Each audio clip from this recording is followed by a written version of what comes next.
Hi guys, welcome back to my channel. It's so good to have you back. Hello, welcome. For those of you who are new, I am so happy to have you here. My name is Jahcelyne, warmly Jahcelyne, and here on my side of the internet, I am all about positive living, positive vibes, and becoming the best version of yourself unapologetically and confidently. So I truly hope that you take a look around and find something that suits your interest, because I'm sure there's something there. And for y'all who are back, what's up, fam? I'm so happy that y'all are back. So happy to be seeing you again. Today, I want to first start by acknowledging it is Black History Month, okay? But we know that every month is Black History Month. So for every video that I post this month, I will be sharing a Black History fact.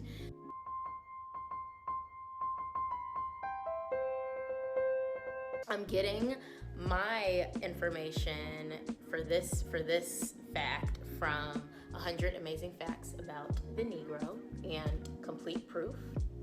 And this book is by J.A. Rogers. I was looking at a really cool fact that says Negroes, us African Americans, lived in America thousands of years before Columbus. Central American monuments show numerous carvings of them as gods. When Columbus came to the New World, Negroes had been crossing from Africa to South America, a distance of 1,600 miles. The first white men to reach the mainland tell of seeing Negroes. Columbus, who visited the South America, said that he had heard of them there.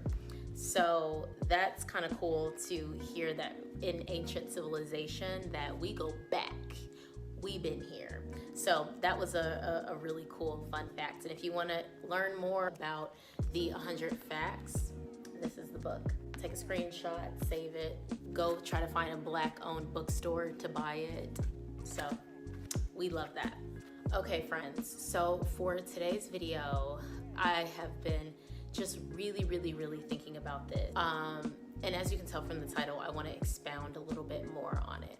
So, especially because we're still in Q1 of the new year, a lot of us are still very focused on our goals. Hopefully, we're all focused on our goals and not letting them drop to the wayside.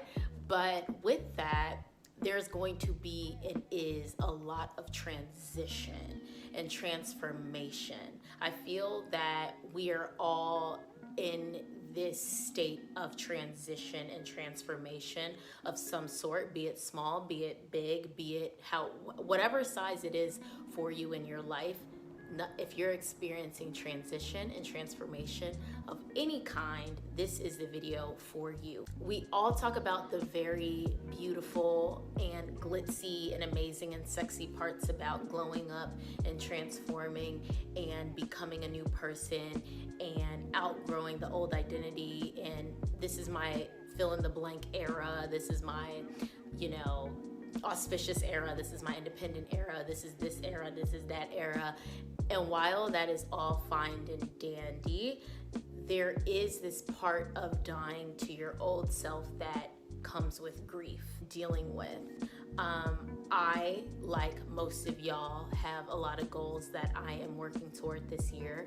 And some of them are major and take so much work and heads down and a lot of strategy, while some of them are a little bit smaller.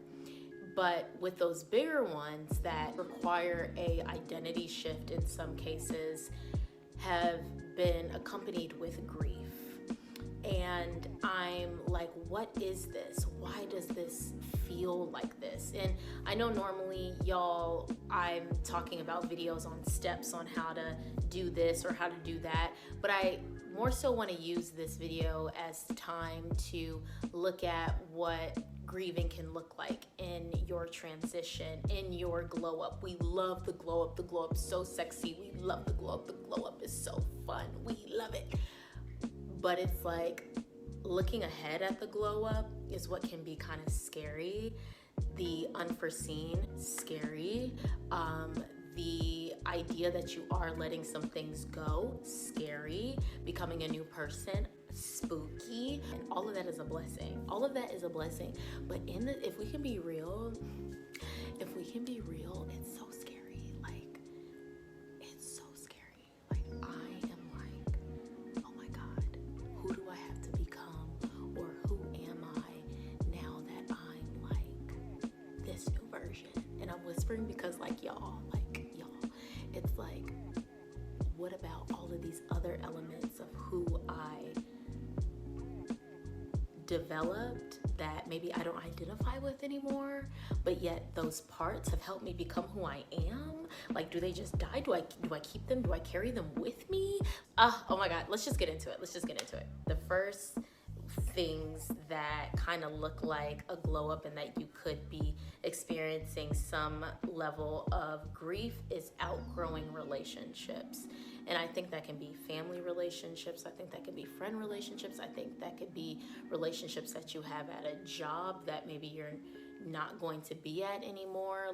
But there is grief associated to that, right? Memories that you have created, and maybe the relationship that you're outgrowing did end badly. Maybe it wasn't reciprocal. Maybe it was unhealthy. But there's still parts of that where you feel like, man, there were good moments in that, or that helped shape me to become this person. And,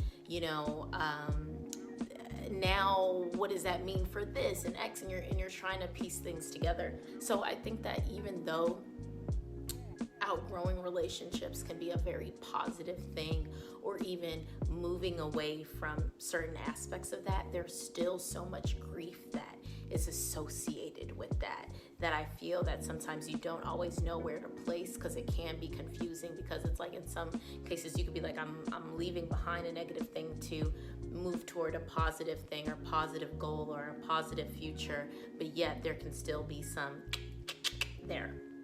And like I said, that can be in family relationships, that can be with leaving a job, that could be romantically, so it's not linear in the way that could fit. I also thought about moving away. I don't live in the area where I'm from and where I grew up and where I was born. And I probably won't ever move back to Chicago, just because, again, you kind of outgrow things and you kind of feel like, okay, I want to see what else is out there. Moving away, I'm no stranger to, and I'm pretty sure this is probably not going to be my last time. And with that, I think I feel grief associated with certain restaurants or comforts that I really like, or routines and things that I have, like, on Saturdays I get up and go to that workout class, and then I go to this brunch spot, and this is because I am very much so a creature of habit, so I'm not as comfortable with change, and I kind of have to work a little bit harder at it. So I think that for me, moving away, and potentially for you, it can be this sense of grief. And yeah, while you can always, go and visit, we know that visiting is not the same as living, and being at distance from your loved ones, or being at distance from some of the things that you really love, but also being pulled in another direction, be it wanderlust, be it a job, I'm just want to explore other areas of where I could live and who I am. A good friend of mine told me she recently moved to Seattle from Brooklyn, so two very vast, different environments. And she said, you should try out every version of yourself. And that's something that always has stuck with me, because I'm like, that's so true. If you can try out other versions of yourself, you should. And some of that looks like moving away. So I feel like don't ever be too attached to your environment that it stifles you from growing. Shedding an old identity is my third one. And that can kind of encompass everything. I think it's interesting when your appetites start to change. And by appetites, I mean, like, I used to love doing X, but now I can't even picture myself doing that. I feel more comfortable doing Y. So it's like sometimes when you're shedding old identities or things that you really felt, I don't know, attached to in some way, or brought you and a group of people or someone together, but you no longer identify with that, there can be grief associated with that, because you can be like, okay, well, now how do we fit into each other's lives, knowing that I no longer subscribe to this, and that I'm moving away from that. So there can be grief associated with that, and some growing pains, because that could look like, going back to my first point, that you're outgrowing relationships, because everyone is not meant to do your whole entire life with you. Some people kind of just bring you up to a certain point and then they drop off, or you drop out of their lives.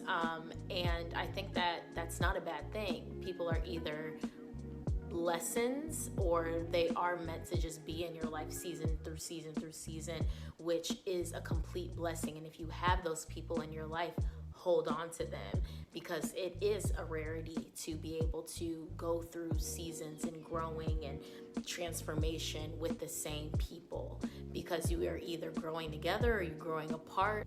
And then I think there's this part, right, where you get to the glow up and you get to the new chapter, when you get to your new era, where you actually have to settle into it, and there's like this awkwardness. Or let's say that with the newness, you're like, oh, I don't have to consider someone else. Maybe you're an empty nester and your kids they're grown, they're adults, they've gone away, and maybe you don't have to consider them as much in the way that you used to when they were in your house. So now you're like, okay, I'm trying to settle into, I know that it's great that my kids are autonomous and independent, which is a great thing, right? But now I have this grief of, what do I do? What do I do? So I think that it's like, that's the thing, that's the piece, that there is like grief that can be associated, and oftentimes is, with change and transition and newness. And it can be kind of confusing and even painful, or maybe even a little bit embarrassing, to be like, where do I place this? Where do I drop this off? Do I carry it? I know that God says to cast my burdens on to him, but is it even a burden? Like, it's just like all of these questions that kind of come up with grief. And I was also learning that a psychologist told me that there is two separate types of grief, that there can be grief in terms of death, and then there can be grief for living things, just losses in terms of things that are actively living. And I never separated and differentiated grief in that way. But some of you may or may not know, but I lost my mother, so I understand grief from death, and I understand its the spiritual component of it, and the finality of it in the physical sense, and just not being able to have control over that. None of us can really control that. But then there's this other aspect of it, of grief, where it's like grief of maybe living people, but they're no longer in your life, or grief of certain environments and situations and habits and old selves, and what was and versus what is, and in that aspect that is a little bit more ambiguous, that you feel like you could have a little more control over. And it's just, I don't have the answers for this, friends.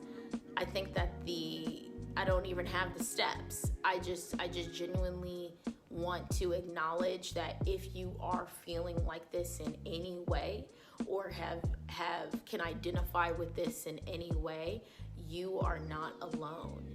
And I think it's the first step is just like acknowledging that, hey, there's so much goodness going on, but there also is grief present, and leaving space for that. And I think that my final step is trusting God. You have to trust that, it's just a part of the process, and you have to trust that there is a plan for you, and you have to trust that everything ultimately at the end of when it's all said and done always does work out. It's just we don't have the full picture.